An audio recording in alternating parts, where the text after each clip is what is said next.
ladies. My name is Jessica, and I am on my 12th cycle of trying to conceive. Me and my husband are.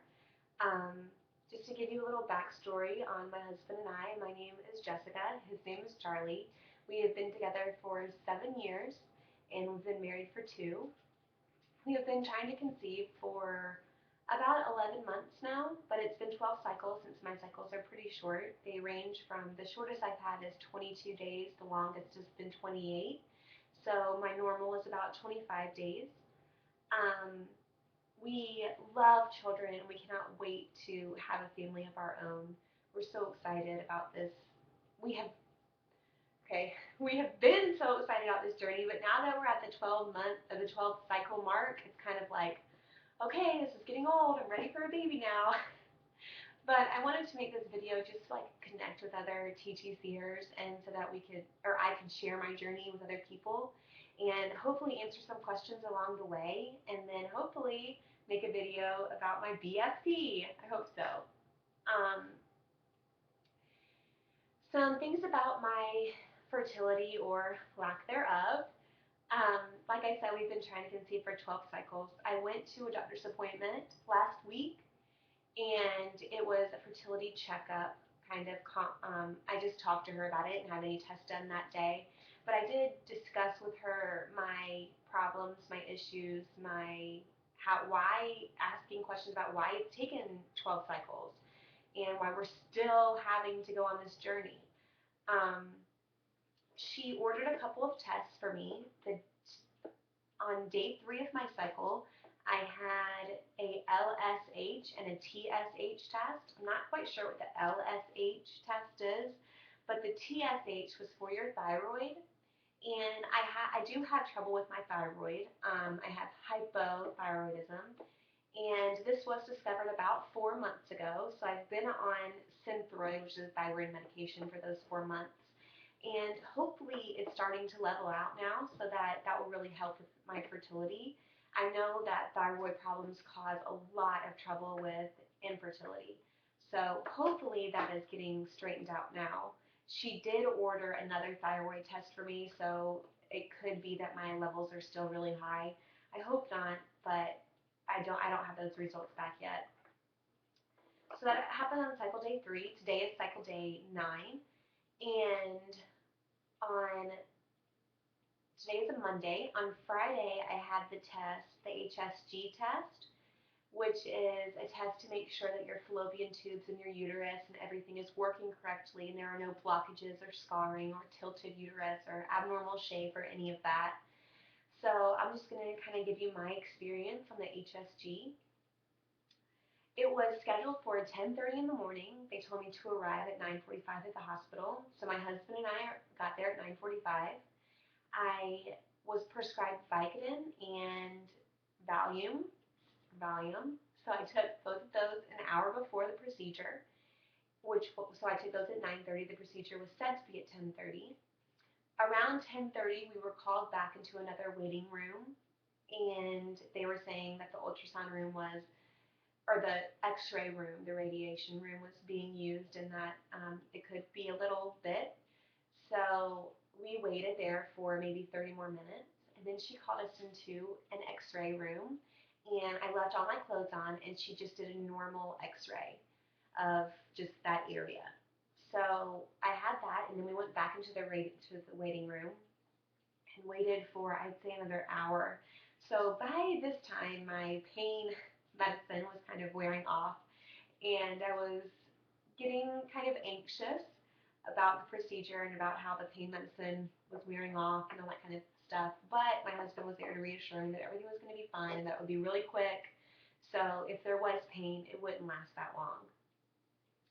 Finally, she came in with a gown to change into.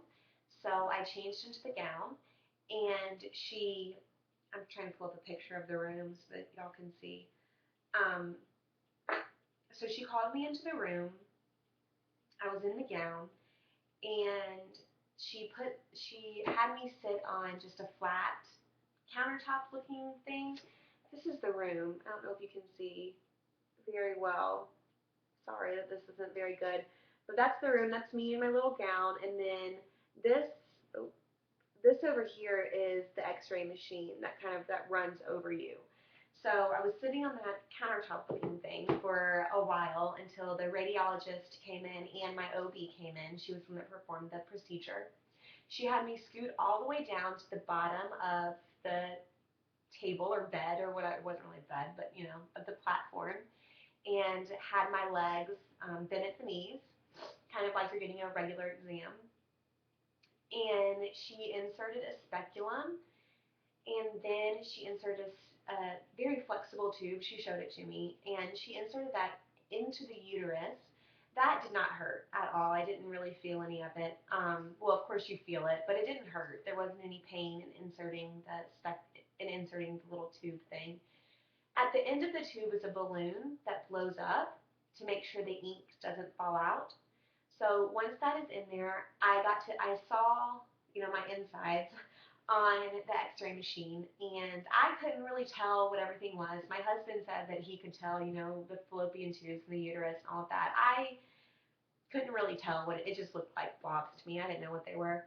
So then she said, okay, I'm going to insert the dye now. So she inserted the dye, and you kind of saw it group up at the bottom, just kind of a big blob, and it hurt. It wasn't the worst pain that I've ever been in by any means, but it was very, very uncomfortable. It felt like a lot of pressure with kind of a sting behind it. I was ready for that part to be done. But so she inserted the dye, and it kind of grouped up, and then she moved the wire or tube or whatever it was and had it flow through the fallopian tubes and the uterus. So you kind of saw the whole screen fill up with this dye. My husband was watching it at this point. My eyes were closed because it hurt too bad to really focus on anything. So I was going, ow, ow, ow. And then the radiologist and the OB kind of talked, and they said everything looked fine, that there were no blockages, no scarring. The uterus looked good. As soon as she took out whatever it was, the pain was gone. It was immediately gone. So that was a huge relief. And it was like, I remember it wasn't that bad of a pain, but it's enough to remember it, that it did really hurt. So, but it was such a relief as soon as she took everything out, it was all done. The dye was clear. There was some leaking, but not bad. She gave you a pad in the room to put on. So there was some leaking. I had some spotting later on in the day. Nothing too bad. There was some cramping. I did take 3 Advil later on in the day, and I took Advil the next day as well because it just felt uncomfortable and there was some cramping. So, and what I like about the HSG is that you knew the results immediately, so that was a great thing. One of the tough things about it was that my insurance does not cover it. They are filing it as irregular menses, so maybe our insurance will cover it through that, but my insurance does not cover anything having to do with infertility. So not looking forward to the bill for that. They said that it would be anywhere from $700 to $1,000. I had to pay $77 up front to cover my doctor's cost, but so the bill will not be fun to take, but it's something that me and my husband discussed and that we really felt like it was necessary to do because we just want to get this ball rolling. He did have a semen analysis. He took that to the hospital last Wednesday. Today's Monday again. And I call this Wednesday to find out the results on that. So I'll let you ladies know about that.